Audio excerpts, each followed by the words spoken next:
नमस्कार दोस्तों, एक बार फिर से आप लोगों का स्वागत करता हूं। आशा करता हूं आप लोग अच्छे होंगे और बहुत बेहतरीन तरीके से आगामी परीक्षाओं की तैयारी कर रहे होंगे। आईबीपीएस बैंक पीओ में वैकेंसीज आई थी, तो मैंने सोच एक से और इसकी वैकेंसीज स्टार्ट हो जाती हैं। पर अभी भी आप लोगों के मन में बहुत से डाउट होंगे कि क्या कंपटीशन रहने वाला है, कैसे क्या होगा, लास्ट डेट कब है, क्वालिफिकेशंस क्या है। तो संपूर्ण जानकारी के साथ मैं आप लोगों के समझ आया हूँ। लगभग 13,217 ऑफिशियल पद हैं जो कि इन पदों पर भर्ती होनी है। और सबसे अच्छी बात है कि इनका आवेदन बिना विलंब के शुरू हो चुका है, तो आवेदन जल्दी जल्दी करें। मैं सब कुछ बताऊंगा, कैसे आवेदन करना है, कैसे करना है, कहाँ से जाना है। वीडियो में लास्ट तक बने रहना, ठीक है। और हाँ, वीडियो में लास्ट तक अगर वीडियो आपको पसंद आए तो चैनल को जरूर सब्सक्राइब करिएगा। वीडियो अच्छी लगे तो लाइक जरूर करिएगा और उन दोस्तों के पास शेयर करना ना भूलना जो कि सरकारी एग्जाम्स की तैयारी कर रहे हैं। सबसे पहले मैं यहाँ पर बात कर लिख लेता हूँ कि ग्रामीण बैंकों में परमानेंट सरकारी नौकरी की तलाश कर रहे युवाओं के साथ साथ अपना करियर बनाने को शानदार मौका है। Institute of banking personal selection IBPS द्वारा विभिन्न शाखाओं में लगभग 13,217 पदों पर नोटिफिकेशन जारी किया गया है। आईबीपीएस हो गया, आरआरबी और पीओ एंड क्लर्क भर्ती के लिए किसी भी राज्य से योग्य उम्मीदवार आवेदन कर सकते हैं, ठीक है। किसी भी राज्य मतलब भारत के किसी भी राज्य से हो। बहुत सी वैकेंसीज ऐसी होती है कि कुछ स्टूडेंटों के लिए वैलिड होती है, लेकिन ऐसा नहीं, इसमें आप सभी के लिए कर सकते हैं। इसमें क्या क्या है, ग्रामीण और शहरी बैंकों में आईबीपीएस, आरआरबी, पीओ और क्लर्क भर्ती 2025 ऑफिस असिस्टेंट और officer scale first, scale second और स्केल थर्ड जैसे रिक्त पदों पर भरने की भर्ती निकाली गई है।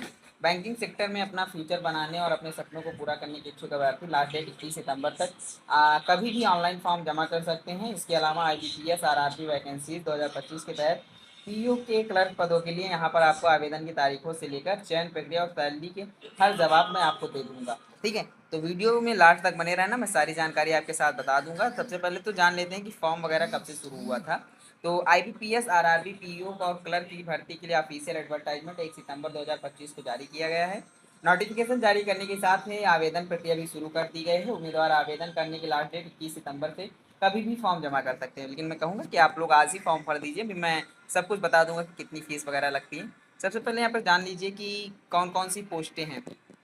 तो आईबीपीएस आरआरबी पीओ और क्लर्क भर्ती 2025 के लिए कुल 13,217 पोस्टें हैं, जिसमें मल्टीपर्पज के लिए 7,972 पद, ऑफिसर स्कल एक, असिस्टेंट मैनेजर के लिए 3,907 पद, ऑफिसर स्कल टू जिसे कहते हैं मैनेजर स्पेशलिस्ट और जर्नलिस्ट के लिए 1,139 पद और officer scale three senior manager के लिए 199 पद आधारित किए गए हैं, ठीक है। अब सिंपली यहाँ पर बात करें कि आईपीपीएस आरओ पीओ और क्लर्क भर्ती एप्लीकेशन फीस वगैरह के बारे में। तो IPPS RO RRB PO vacancy और क्लर्क भर्ती में फॉर्म भरने के लिए समान ओबीसी और ईडब्ल्यू श्रेणियों के उम्मीदवारों को 850 रुपये का आवेदन शुल्क जमा करना होगा। वहीं अनुसूचित और अनुसूचित जनजाति दिव्यांग उम्मीदवारों को आवेदन शुल्क में भारी छूट के साथ सिर्फ 175 रुपये में फॉर्म भर जाएगा। तो मैं यही कहूँगा कि आप फीस का ना देखिए। मैं मानता हूँ कि कभी कभी दिक्कतें होती हैं, बट मैं अगर कहूँ आप लोगों से कि अगर आप ये फॉर्म भर देते हैं तो सिलेक्शन के चांसेस ज़्यादा हैं, तो आप गलत नहीं मानेंगे, ठीक है। तो फॉर्म भरिएगा क्योंकि 11,000 पद हैं, काफ़ी अच्छी खासी संख्या में पद हैं। मैं सिंपली यहाँ पर कुछ पदों क्वालिफिकेशंस के बारे में बता देता हूँ, कैसे क्या क्वालिफिकेशंस रहनी है। आईबीपीएस आरआरबी पी और क्लर्क भर्ती में विभिन्न स्तरीय पदों के लिए न्यूनतम शैक्षणिक योग्यता स्नातक पास रखी गई है।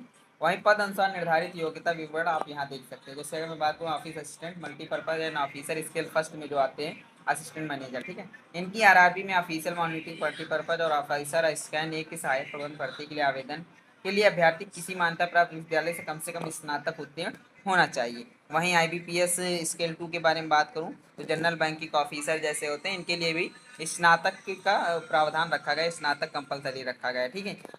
स्केल टू में फिर से आप लोगों के विषय में RRB officer scale two specialist भर्ती के लिए अभ्यर्थी के पास प्रशासनिक क्षेत्र में डिग्री होनी चाहिए। साथ ही प्रशासनिक विषय में न्यूनतम 1 से 2 वर्ष तक का अनुभव जरूर हो, ठीक है। अनुभव जरूरी है, अनुभव अगर है तो आप लोग के पास अच्छा होना चाहिए।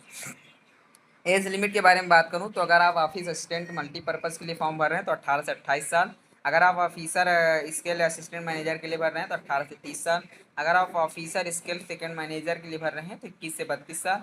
अगर आप ऑफिसर स्केल थर्ड के लिए सीनियर मैनेजर के लिए भर रहे हैं तो 21 से 40 साल तक की मतलब कि एज वैलिड है।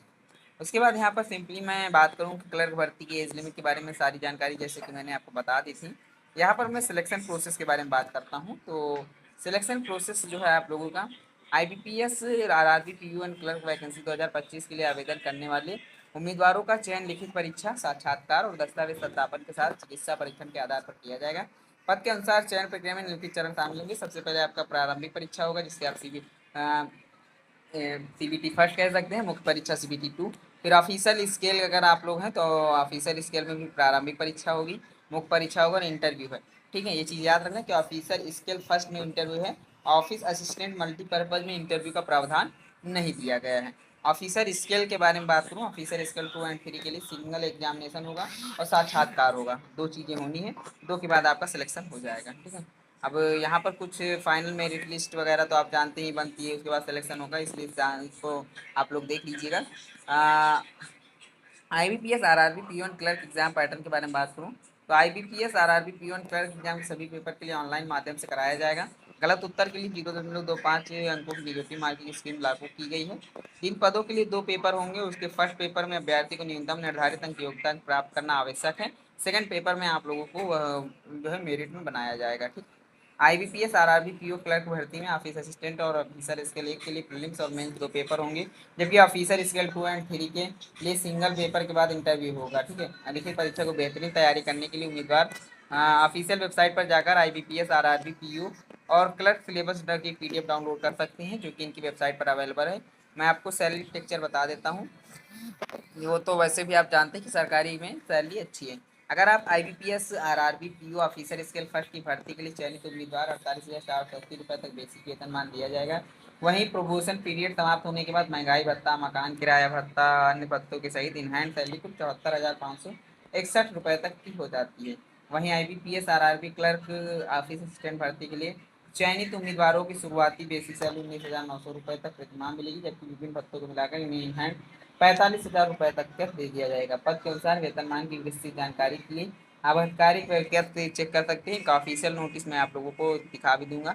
अब बात करते हैं कि अप्लाई कैसे करेंगे और अप्लाई करने का ये आसान तरीका क्या है। अप्लाई करने के लिए सिंपली आपको मेरा डिस्क्रिप्शन बॉक्स ओपन करना है, उसके बाद इस वेबसाइट पर क्लिक करना, उसके बाद होम पेज पर IBPR RRB 14 रिक्रूटमेंट 2025 के ऑफिसर नोटिफिकेशन पर क्लिक करना। नोटिफिकेशन में दी जानकारी को ध्यान से पढ़ लीजिएगा। इसके बाद आपको apply online for common recruitment process under CRP RRB XIV link पर क्लिक करें, उसी में दिख जाएगा, उस पर क्लिक करना। उसके बाद जब आप क्लिक कर लेंगे तो अगले चरण की जिस पद के लिए आवेदन करना चाहते हो उस पर क्लिक कर, मतलब आपके पास 3 ऑप्शन होंगे। जिस भी पद के लिए आप आवेदन करना चाहते हो उस पर क्लिक कर देना और वहीं से आप लोगों का रजिस्ट्रेशन फॉर्म खुल जाएगा। ठीक है, पंजीकरण फॉर्म में मांगी गई आवश्यक जानकारी दर्ज करें, OTP सत्यापित करते हुए सबमिट पर क्लिक कर दें। रजिस्ट्रेशन के बाद login for already registered candidates पर क्लिक करें, रजिस्टर्ड नंबर, पासवर्ड और कैप्चा कोड दर्ज करके सबमिट कर दें। लॉगिन करने के बाद आप आवेदन फॉर्म में मांगी गई समस्त जानकारी को सही सही और एक बार ध्यान से देख कर ही फाइनल सबमिट करिएगा। अब यहाँ पर सिंपली मैं बात करूँ तो यहाँ पर रजिस्ट्रेशन के बाद लॉगिन फॉर ऑलरेडी ये सारा कुछ बता दिया है। कैटेगरी के अनुसार आप लोग आवेदन शुल्क का भुगतान करके फाइनल सबमिशन पर क्लिक कर दें। आवेदन फॉर्म को सबमिट करने के बाद भविष्य में उपयोग के लिए एक प्रिंट आउट निकाल कर सुरक्षित रखें, इसलिए क्योंकि बाद में काम पड़ सकता है, कोई पता नहीं कब काम पड़ जाए। ठीक है, तो समस्त जानकारी लगभग मैंने बता दी है, कोई भी जानकारी मुझसे नहीं छूटी है। तो अगर ऐसी ही जॉब अपडेट्स आप लोगों को समय से पहले पानी है और कोई कोई जॉब अपडेट्स आप लोगों तक नहीं पहुंच पाती तो उसके लिए मैं हूँ। चैनल को सब्सक्राइब कर लीजिए और गवर्नमेंट एग्जामिनेशन से समस्त संबंधित जानकारी के लिए बेल आइकन प्रेस जरूर करिएगा। मिलता हूँ किसी और गवर्नमेंट एग्जामिनेशन के साथ, तब तक के लिए धन्यवाद।